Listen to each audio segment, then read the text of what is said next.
Common Ground with Jane Whitney is sponsored by Clearview Energy and Glenmead.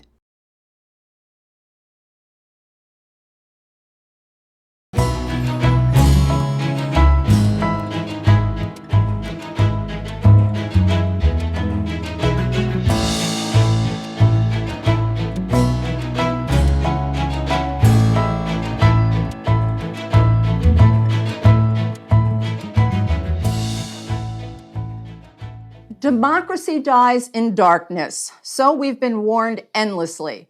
But now in the wake of the attack on the U.S. Capitol, there's fresh fear that our democracy could die in the light if we don't do enough to save it. Today we'll explore if the guardrails of democracy are strong enough to hold through this fraught chapter. Here to help us do that is a panel of distinguished and diverse voices. Joining us are Washington Post columnist E.J. Dionne, the CEO of Voto Latino, Maria Teresa Kumar, author of the newsletter, Letters from an American, historian Heather Cox Richardson, and Pulitzer Prize-winning New York Times columnist, Bret Stephens. We are so grateful to have you all with us. And I want to start with talking about the fact that we've heard for years that democracy is down for the count, and that a simple nip and tuck is not going to save us at this point. We need a full rejuvenation. Bret, you have said that the U.S. can no longer hold itself up as the paragon of liberal democracy when one party is in the thrall of a mendacious Mussolini manqué. I want to get your take on where we are right now in terms of how strong our democracy is. Well, it's in the nature of being a columnist that I'd forgotten that I'd written that line, and that was probably just a few weeks ago. But thank you for refreshing my memory, Jane. And it's a real pleasure to be. It was a few weeks ago. And my wonderful fellow panelists. Look, in a healthy democracy, the political fringes bend toward the center because they want to gain political traction by making themselves respectable.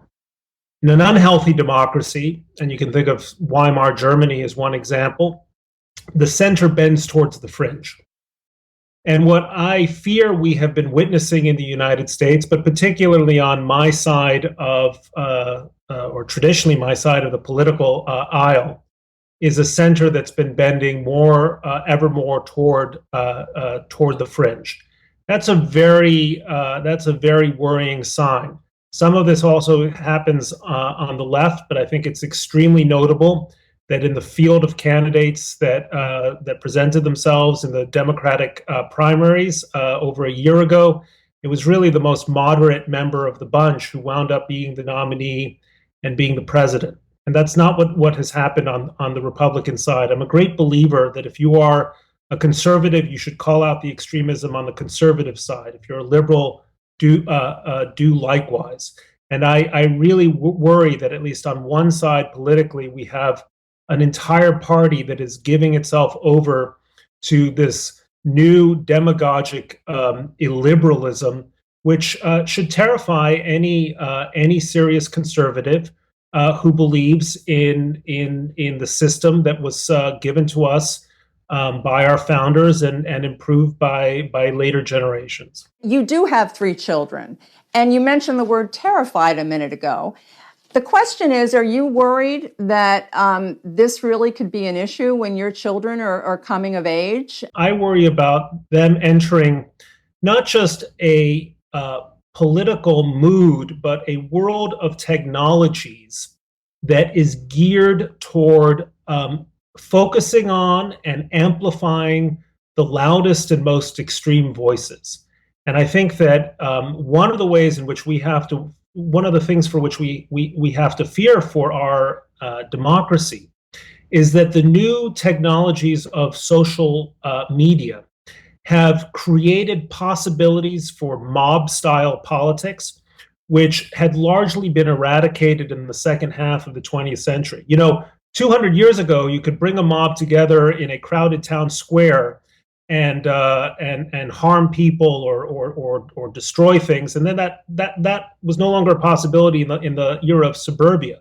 But now you can do it on Twitter. Now you can do it through Facebook, and it's how, in effect, we got the previous Twitter presidency. So these are technologies that are going to be with us for a long time, and if we don't learn how to master them for the benefit of liberal democracy, they will master us, Jane. Ominous, very ominous. I'm going to turn now to Maria Teresa, because part of what you do at Voto Latino is to really be a cheerleader for democracy. You're out there trying to encourage Latinos, young Latinos, to vote and to believe in democracy. And yet every day there's something new about taking voting rights away from people and upending the rule of law. And every day there does seem to be something. The question I have for you is, how do you get out there in the wake of all that and talk about the strength of our democracy? Well, thank you so much for having this conversation, and you're having it now in a timely manner where we are trying to figure out, as a government, as a NGO, as a people, what democracy means to all of us. When the 2020 election came about, in the midst of a pandemic, we saw not only Latinos participate, but young Latinos eclipse the vote share of the older Latinos in Georgia, Nevada, Arizona, even Pennsylvania. And they are about to eclipse the vote share of older Latinos in North Carolina and in Texas. And so when you take a step back and say, where is it that the GOP-led state legislators want to restrict voting and the possibility of a fair and certifiable election like we just saw, it is not happenstance that it is where you see this emerging group of young Latinos that are part of a generational shift. The only place that you don't see that shift, where Latino youth are nowhere near a larger vote share, is Florida. So that's a different state that we're going to have to sort out. Right. But it's not by accident and it's not by coincidence. But what we were able to demonstrate in 2018 is that when you vote, your vote makes a difference. And now our job is to make sure that we are communicating that there are actors disproportionately on the Republican side that want to take that vote away. EJ, I will ask you, because the day after the sacking of the U.S. Capitol on January 6th, you thought that the insurrection was somehow going to wake people up and that it was going to be an inflection point for the good. And yet we look back 6 months and there are people who would argue it hasn't been for the good, that all it's done was solidify people or galvanize people who think that the election was stolen. So how do you sort of net out, now that you've had some time to reflect on what happened January 6th? You know, on this optimism, one of my kids have taught me a term which I have to be aware of. It's called toxic positivity, and that sometimes you can be in danger of seeking out what might be good out there and therefore miss something in the process. Let me just say a couple of things. One is I am still conjuring mendacious Mussolini Monkey. Maybe we can work Mar-a-Lago in there. But let me sort of talk about optimism or hope. Hope is probably a better word than optimism. The hope we could take at the beginning of the year and where things are now. When we look at the election we had in 2020, it is really remarkable what we did as a country in the middle of a pandemic. The hardest time to have an election. When we looked at the election coming toward us in March, we wondered, how are we going to do this as a country? People are not going to want to stand in lines if they can get a virus. People are going to be very afraid. And what we did as a country was what the United States is supposed to do at our best, which is we were incredibly inventive. We reinvented our voting system so that people could vote more easily by mail, so they could vote earlier. This was a great achievement. What have we done with this achievement? You had Donald Trump going around the country and doing it still, saying that this entire thing was a fraud, that mail voting, which he has used himself, is somehow corrupt. And then you've had Republican states, 14 at last count and rising, using this as an excuse to roll back all of the advances we made in 2020 to make it easier for people to vote.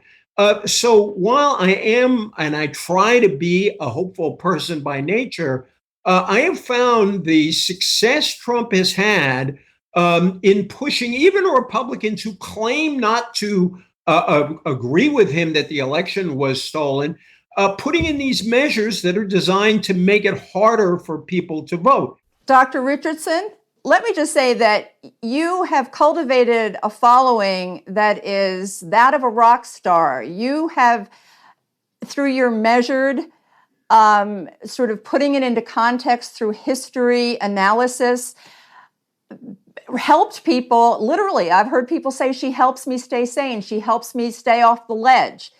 And you've done it because you have given people context. And yet, I've heard you, sometimes I listen to you, I was listening to an interview with you, and you're so calm. And you're talking about the fact that we could be headed down the road toward authoritarianism, and yet you're so calm. You also say we could be headed in another direction, which is that America is overdue for renewal. So my question to you right now is, which is the front runner, authoritarianism or renewal? Well, any time that we have in America, when we have a moment in which everything seems all up in the air, we have a moment when, in fact, we could go down the road to authoritarianism, or on the other hand, we could be reborn. And this has happened before in our history. This is the fourth major reworking we've had.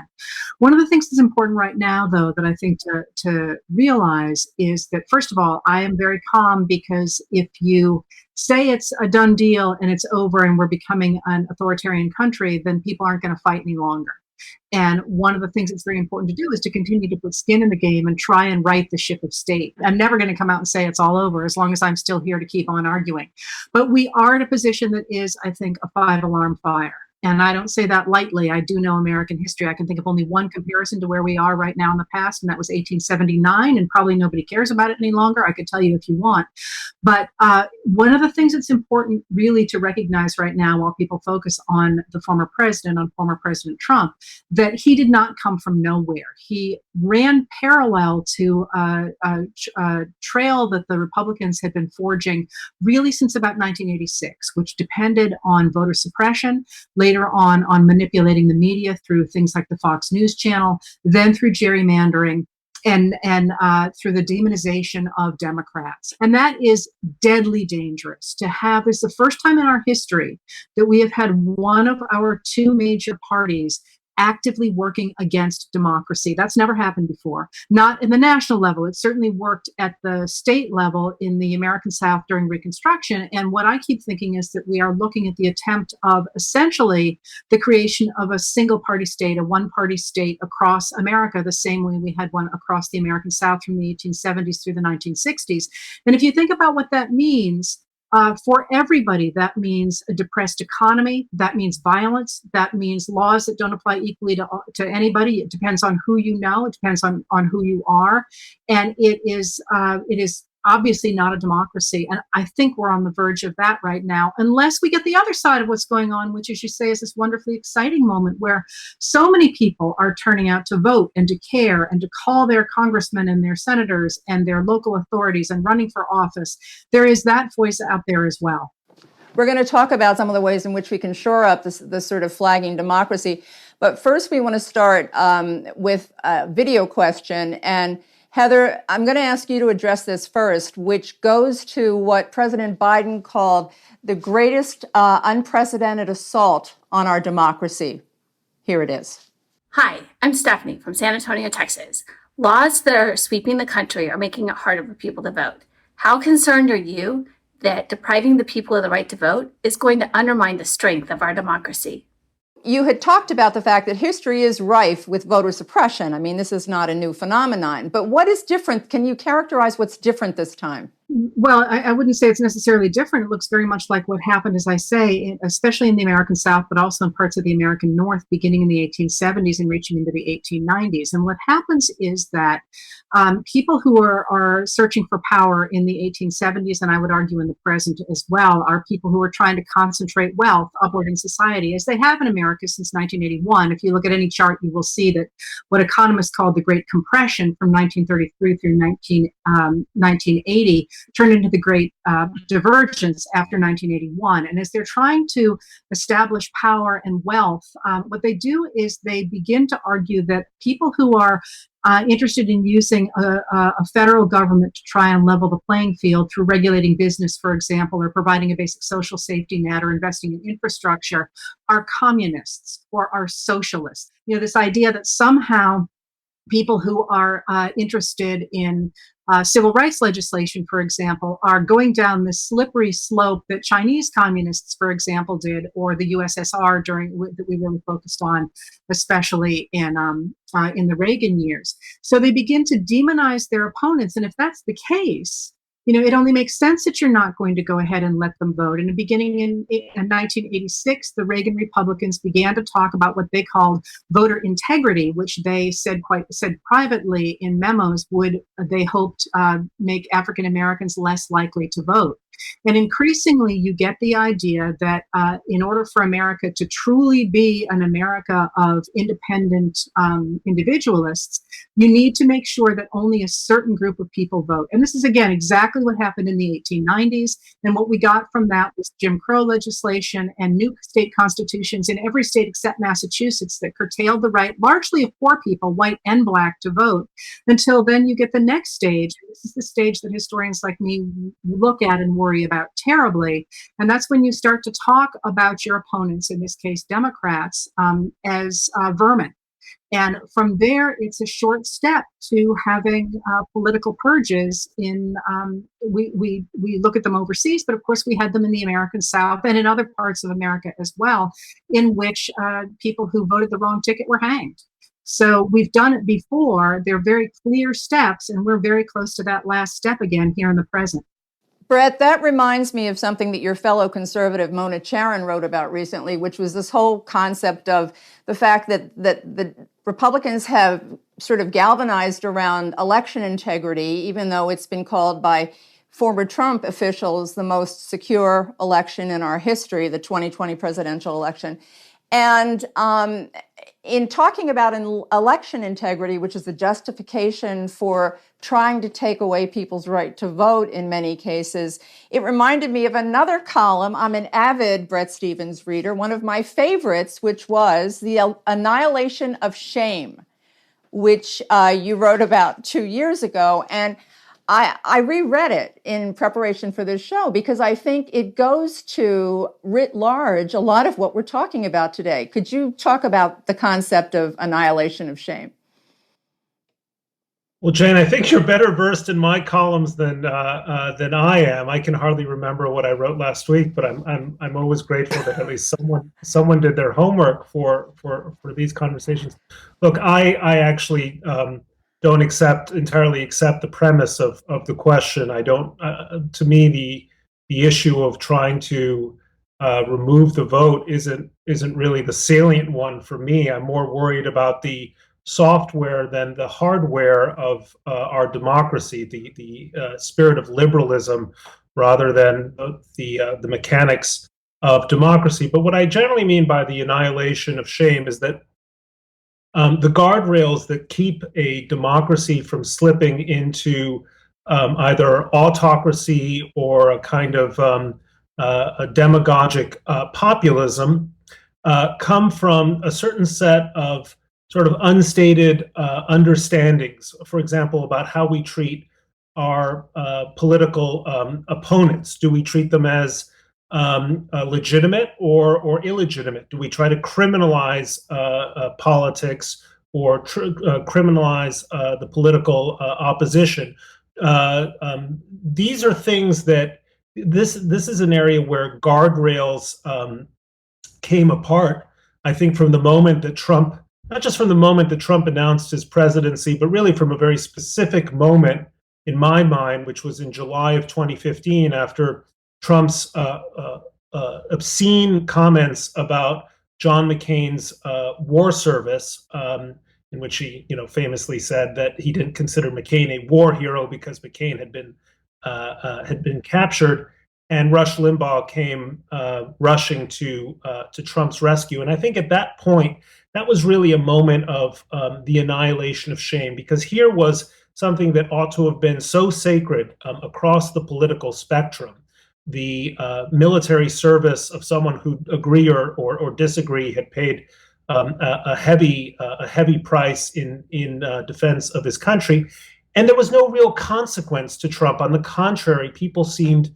to like it. I've sometimes thought of the Trump presidency as a gigantic striptease act, in the sense that the more obscene it was, the more a certain type of Trump voter seemed to like it. They enjoyed the shamelessness of his behavior up until and through his refusal to accept the legitimacy of the last election and his support for the insurrection and the sacking of the Capitol. So it's that again software side of democracy, right? The values that inform it, the customs, the habits, the sense of what is done and not done in a robust democratic system that seems to be falling apart. And it's falling apart because shameless people have come to learn that there is no consequence to them, political or reputational, if they just stick to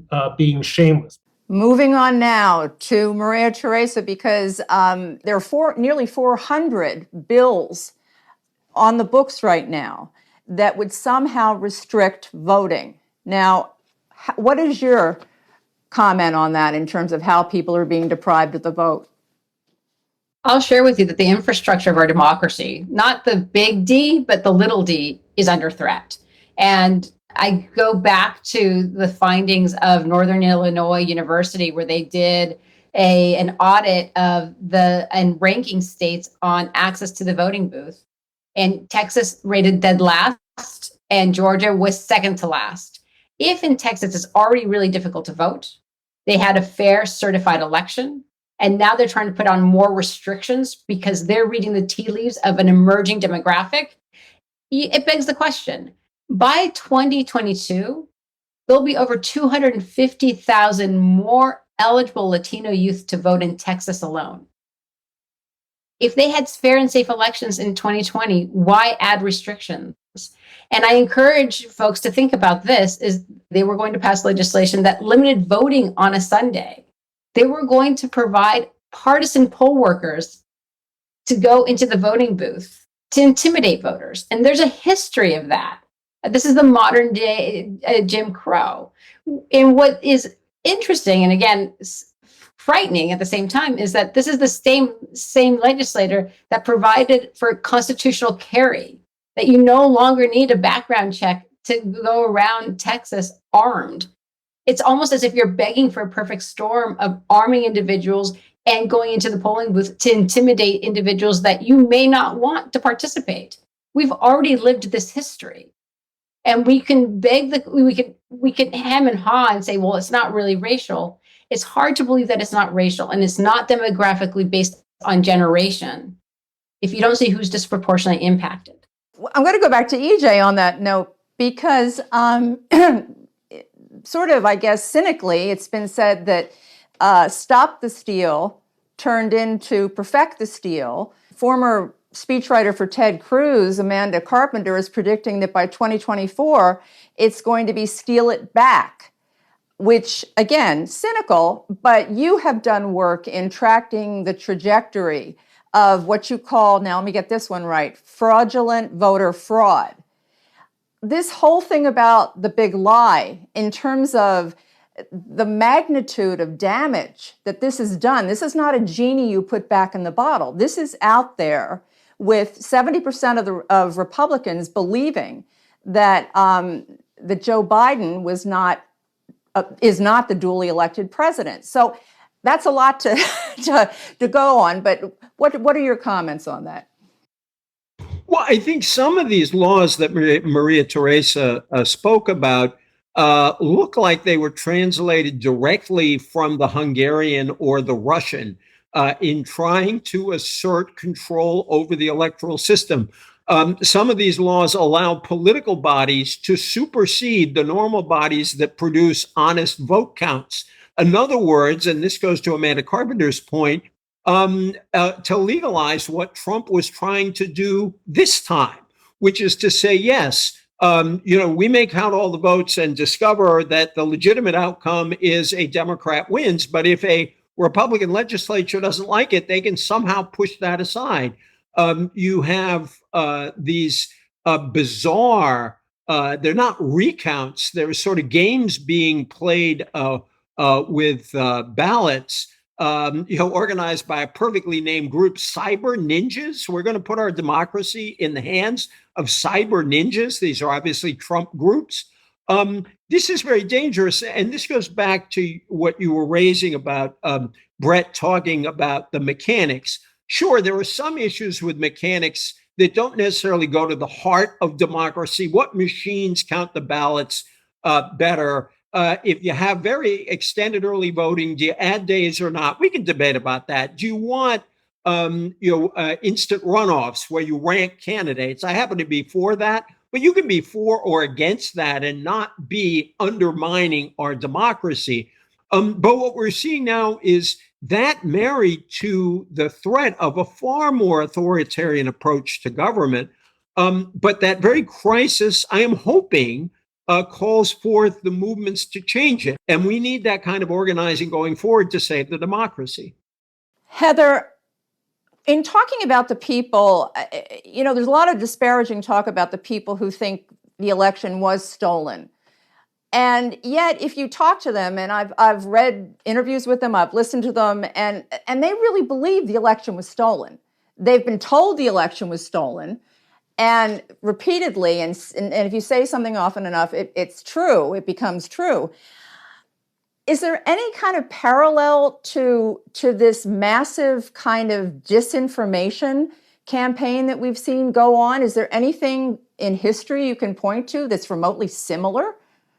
Sure, two things. The first is in the 1850s when the elite Southern slaveholders did exactly the same thing.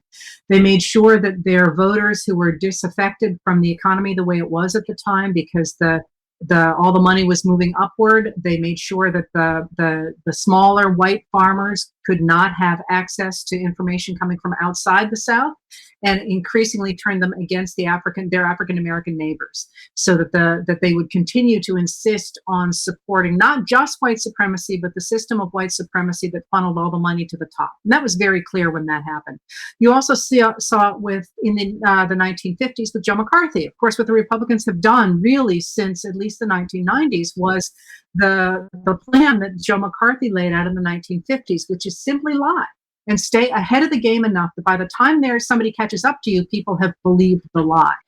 Brett, at the risk of bringing up another one of your columns, I'm going to do it anyway. I will tell you that you indeed wrote one last fall lamenting the death of principled conservatism.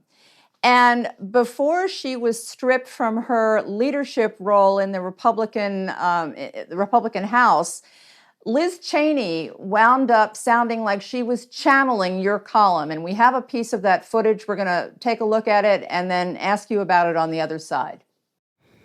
I am a conservative Republican, and the most conservative of conservative principles is reverence for the rule of law. The Electoral College has voted. More than 60 state and federal courts, including multiple judges the former president appointed, have rejected his claims. The Trump Department of Justice investigated the former president's claims of widespread fraud and found no evidence to support them. The election is over. That is the rule of law. That is our constitutional process. Those who refuse to accept the rulings of our courts are at war with the Constitution.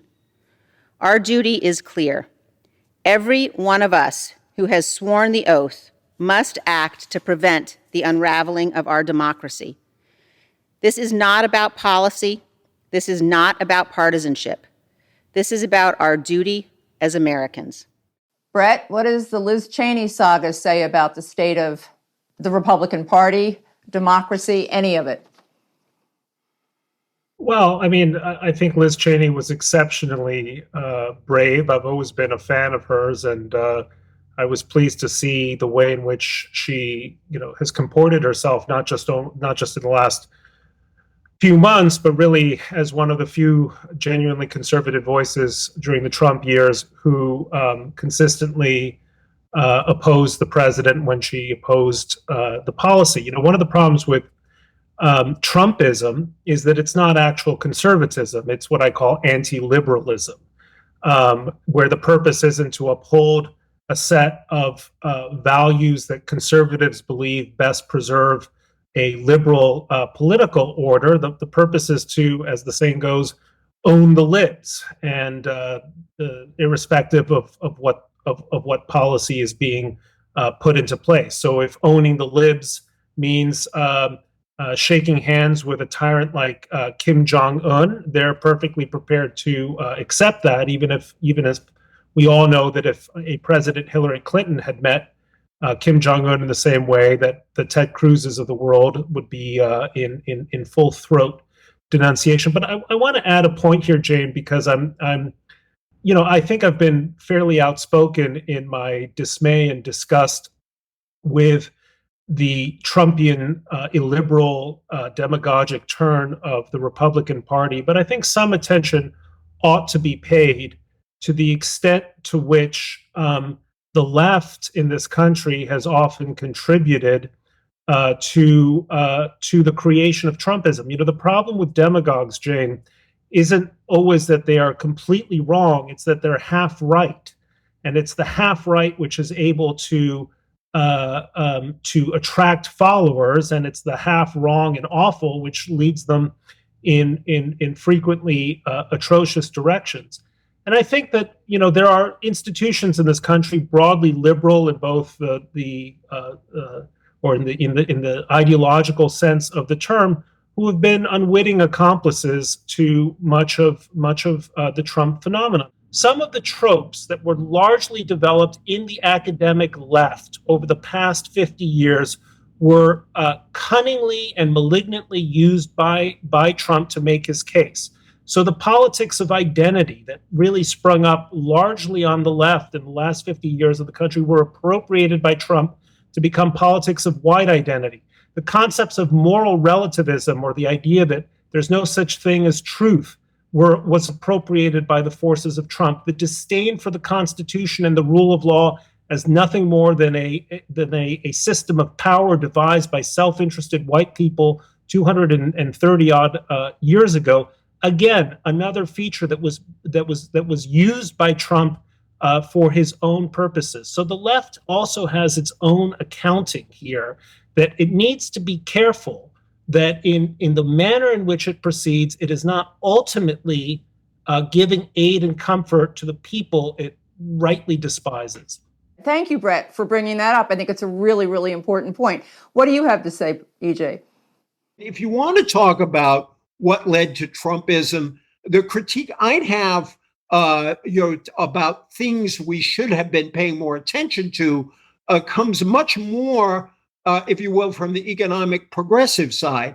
It shouldn't have taken the rise of Donald Trump for free market conservatives or liberals who defended free trade and globalization. It should have taken Trump for people to realize, wait a minute, there are real costs of these policies to working people in states not chosen at random, like Pennsylvania, Michigan, Wisconsin, also in inner city areas that depended on blue collar work. It shouldn't have taken Trump to come along and make us realize that there were injustices in the economy that we have to deal with. I think one of the powers of what you might call Bidenism, and we'll see how it all works out, but I think Biden is a very helpful leader for this moment because he really instinctively gets the anger of part of the Trump constituency, as well as the anger of blue-collar Latinos and African Americans over what economic change has cost them. And he can make the argument empathetically about their concerns and their situation without linking it to racism and racial reaction the way Trump does. He may be, Bidenism may be meeting this moment, but Heather, let me ask you about the whole notion of President Biden's, I don't want to call it his aspiration for bipartisanship, which based on the fact that the independent bipartisan commission to investigate what happened on January 6th at the Capitol has been blocked, is not going to happen. Maybe they take another pass at that. But right now, it's not looking terrific for the whole bipartisanship, motif. That brings us to something which I'd like you to address, because we're now in the section where we're going to talk about some things that we'd like to try and do to maybe shore up the democracy. The filibuster. The filibuster, people say point blank, if you want democracy to stay, the filibuster has to go. So I want to ask you, what's your, not your feelings, but what's your take on whether or not we have to have the filibuster gone in order for us to make any progress in terms of the democracy? It's important to remember that the filibuster, the way it's being used now, is very, very recent. The filibuster exists because essentially the Senate never bothered in the early 19th century to figure out a way to make people stop talking. The House had to do it because it got much bigger than the Senate did quite quickly. So the House developed a system to stop discussion and to move forward to a vote. The Senate never really did that in the 19th century. And so there was always the option of continuing to push things forward without a vote by simply refusing to stop talking. So in the 20th century, the late 19th and the early 20th century, that refusal to stop talking generally gets deployed to stop civil rights legislation. When there's an overwhelming desire to go ahead within the Senate and change the rules of the country so that there are more civil rights, it tends to be reactionary Democrats who refuse to use the filibuster to go ahead, who use the filibuster to go ahead and make sure that those laws don't pass. So we, in the 1970s, we get the filibuster, we get a number of adjustments to the filibuster, and those are really important for where we are right now. Because one of the things that happens from the 1970s onward, but especially in the 70s, is we remove from the ability to be filibustered certain financial bills. So there are financial bills, and you see this under the budget reconciliation moves, there are certain bills that cannot be filibustered, and those are ones that are associated with money. Then, of course, under Harry Reid, we get the removal of certain federal judges from the filibuster because the Senate Majority Leader, Mitch McConnell at the time, who has unusual powers because of the time in which he has gone to lead the Republican Party, we're using the filibuster to make sure that there would be no, that President Obama would have a very hard time putting forward federal judges. And then, of course, we get Senate Majority Leader Mitch McConnell blowing up the filibuster for Supreme Court justices, which is how we get Justice Gorsuch and Justice Kavanaugh and Justice Barrett. So there are ways in which there are a bunch of pieces of legislation now that can be moved forward without being filibustered. And it's really important to remember that those are the things that Republicans care about. They care about judges, they care about financial bills, but they actively don't want to push anything else. So, for example, after the Sandy Hook massacre, when there was a huge popular push for going ahead and having some basic common sense background checks, for example, on the sale of certain weapons, that was filibustered, and it was stopped even though 55, as I recall, senators wanted to vote for it. Similarly, with the establishment of a bipartisan independent commission to investigate what happened on January 6th, we had a majority of senators vote for that and a very small minority voting against it, 35, as I recall off the top of my head. But that was enough to sink what was a very popular measure. So we're having the filibuster now, and there's this discussion about how this is all traditional and this is the way things should be and it creates bipartisanship. But in fact, until very recently, the Senate simply used a majority vote. Through the Civil War, for example, through the 1890s, through the 1930s, people used a simple majority. And what that forced people to do was, in fact, to create a sort of central area. As Brett said, people moved toward the center. They didn't move away. And it puts all the weight of the power of changing the laws on the Republican minority, because all they care about is already not covered by the filibuster, where everything the Democrats care about is covered by the filibuster. And again, my thing is not Democrats versus Republicans. My thing is, how is democracy working in this moment? And right now, the filibuster is working against the representation of constituents at the highest levels of our government. And it's not a good thing under those circumstances. Maria Teresa, we have another video question that's being asked again in the interest of trying to strengthen or deepen the democracy, and we'd like you to address it. Here it is. I'm Kyle from Stowe, Ohio. 2 states, Maine and Alaska, use ranked choice voting because it gives voters more options while using an instant runoff to ensure a majority rules. Since 44% of Americans don't identify with either major political party, do you think more voters would advocate for ranked choice voting if they knew more about it? Maria Teresa, there are more states and cities using ranked choice voting. It's a lot more being talked about that it weeds out third-party candidates, or as Heather was just talking about, it doesn't let candidates necessarily choose their voters because of the way it's structured. How do you feel about it? It's interesting. I'm also on the board of Emily's List, and we've done a lot of work on this because it turns out that women fare better when there's when it's ranked voting, and that's in part because you end up weeding out the high level of money in politics. You start paying much more attention to the issues, and unknown candidates can actually rise with their thoughts and their opinions and policy. Imagine that kind of debate. But it also is interesting what he points out. One of the things that we are seeing in the work that I do directly with Photo Latino is that young people in particular aren't identifying with the Democratic or Republican Party and instead filing for independence. So in the eve of what we will see in the next 10, 15 years, where a majority of young voters will eclipse older voters, this ranking choice in voting is going to become much more popular. And I'm not surprised by it because it actually will temper a lot of the sentiment of polarization. I do want to, bring back when Brett mentioned this idea of a liberal media. And I have to share with you that it is something that we must be very careful on when we tread.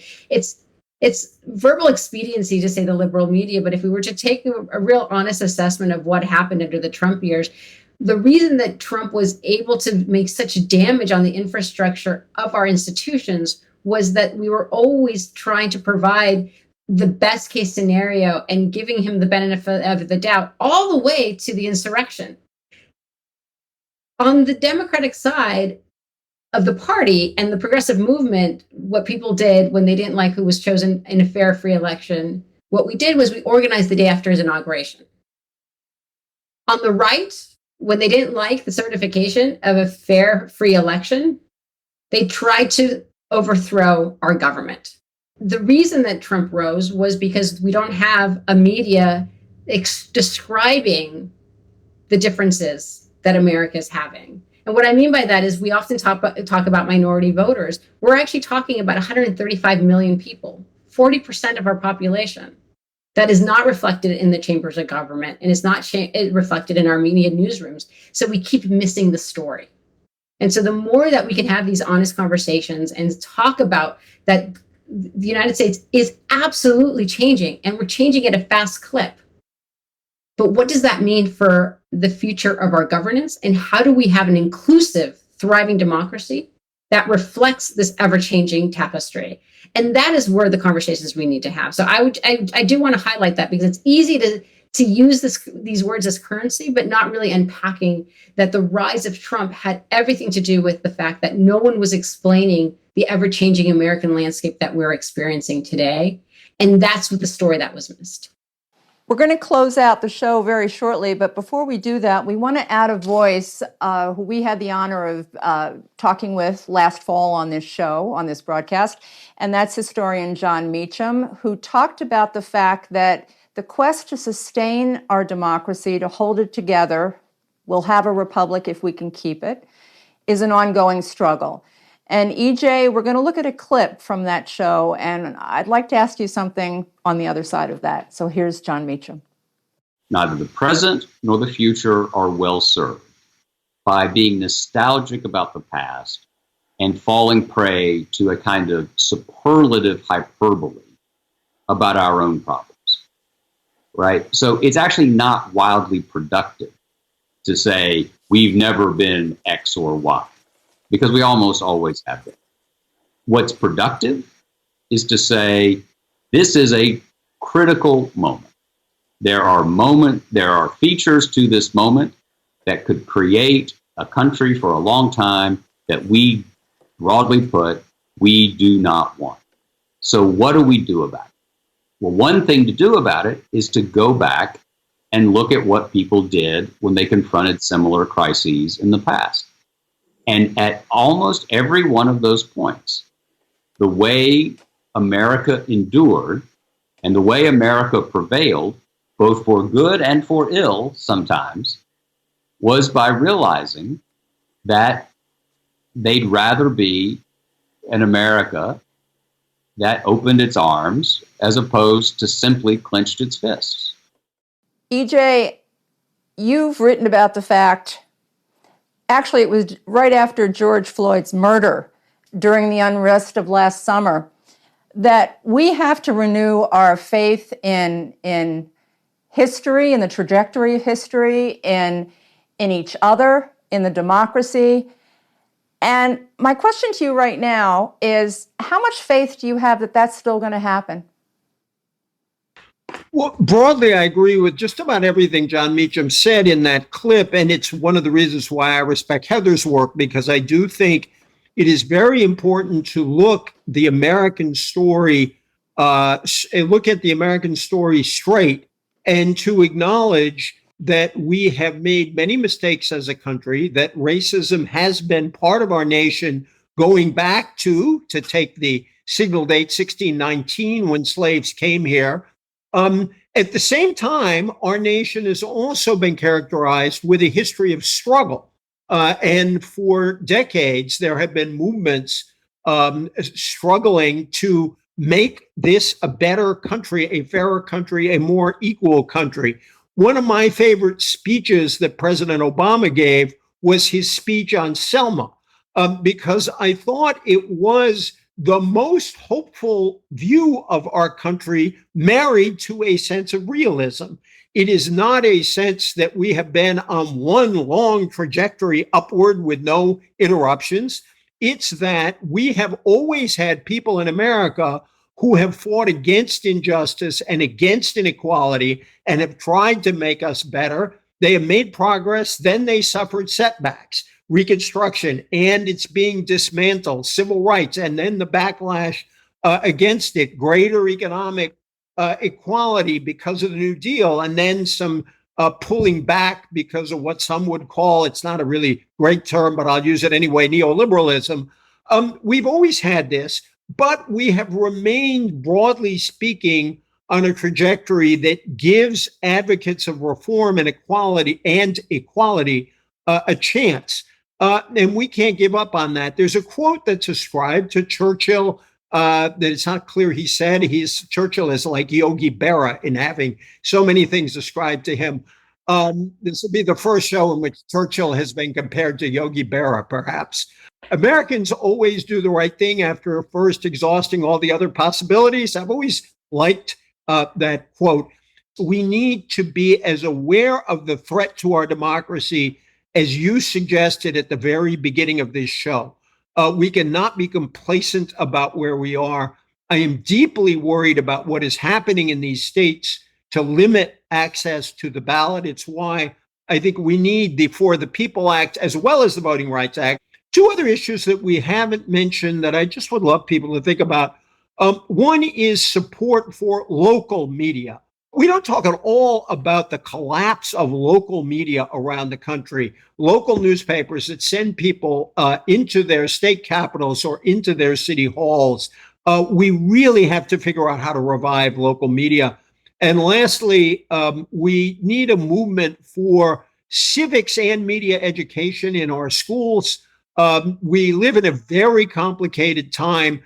Students should be encouraged to take their responsibility in a democracy. And in a very complicated media time, I think they need to understand both the great possibilities inherent in these wonderful devices we have, but also the ease with which they spread lies and disinformation.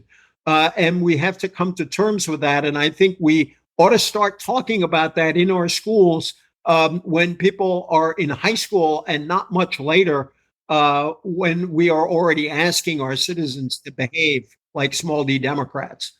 Brett, the last word for you is not about one of your columns. It's about one of your speeches. So that's different. And this is a speech you gave 4 years ago in Australia. You got a big reaction to it. It was on the dying art of disagreement. And you talk about the fact that healthy democracies are not forged when everybody agrees with one another. They come from the fact that people can, in a civil way, disagree. And we're living in a time where that's almost, talk about the impossible dream. People are certain they're right, they're dug in, they make assumptions about other people based on not even knowing them half the time. So build the case for how we could benefit if we learn to disagree more civilly. Well, look, democracy never moved forward by consensus. Democracy moves forward by the dissenting view and by recognizing that there is something to that dissenting view. I will dissent slightly right now from the views of some of my fellow distinguished panelists by saying that, in my opinion, the idea that mainstream media is not overwhelmingly liberal is crazy, but I'm sure they'll disagree with me. But the important point, perhaps, also is that we can't really have a functioning democracy until we understand our opposition. It means engaging in real conversations. Those conversations can be painful, they can be difficult, but at least if they're done with the volume down, we can actually listen and learn, and our democracy would be improved. Maria Teresa, you have 2 children, Lucia and Eduardo, and they're young. And I guess we're almost out of time, so I don't want to rush you, but I want to ask you what you would say to them if they came to you and said that they were concerned about what things they're hearing at school about the country, think we have trouble, there are problems. How do you try to tell your own children about the optimism you have for the future going forward?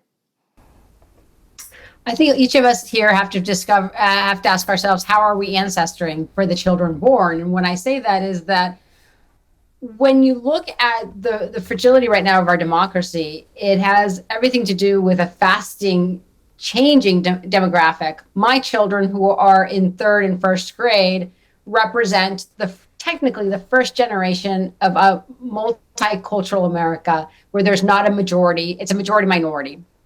And so when we look at representation in our highest office, we want to make sure that it reflects our children and that they have access to it.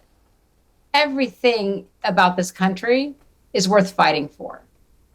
And I am a proud first generation American that knows what a broken democracy is. And when I start seeing this idea that we're not above board and we're not having clear conversations in our conversations in media, when we have members of Congress that are not fighting for our democracy, but have instead put on a partisan hat, it should make us all concerned. Because a thriving democracy needs to be scaffolded, it needs to be nurtured, and needs to be recognized. I completely agree with what EJ is saying. If you all can believe, only 8 states out of 50 states require a year of civic engagement, of education in our democracy. When close to 51% of our children, K through 12, are children of color, disproportionately first generation immigrants, where are they learning about America?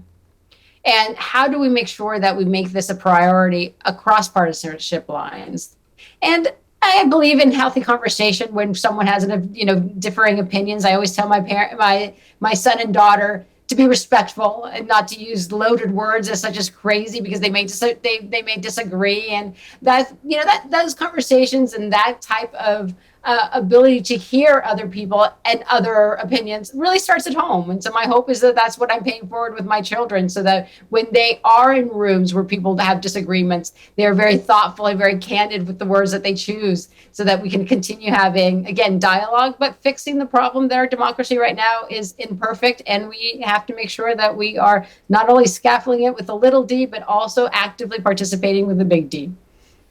Heather Cox Richardson, the last question goes to you, and it's sort of playing off of something that Bill Moyers said, which is that in a world of thunderstorms, of social media and news whiplash, Heather Cox Richardson watches the waves come in. Last word to you. What wave are you watching right now? I think what he is referring to is that we are part of a longer history, those of us who are alive today, and that history on this continent for this nation has been one in which we tried to live up to the principles in the Declaration of Independence, the idea that we are all created equal and should be equal before the law. And we've not lived up to that in the past, for sure, but we have kept that like a lighthouse, if you will, guiding us onward. And I think what we're at right now is not only an attempt to restore a fact-based reality for our children in schools, but also for all of the older voters to have civic identification throughout our lifetimes so that we once and for all can do what Lincoln said and to preserve a government of the people, by the people, and for the people. Rarely am I at a loss for words, but I am knocked out by the four of you, and I want to extend our heartfelt thanks to all of you for donating your time and talent today and for your insights into a complex issue which impacts all of us. Thanks for joining us today. Until we see you back here next time for Common Ground, I'm Jane Whitney. Take care.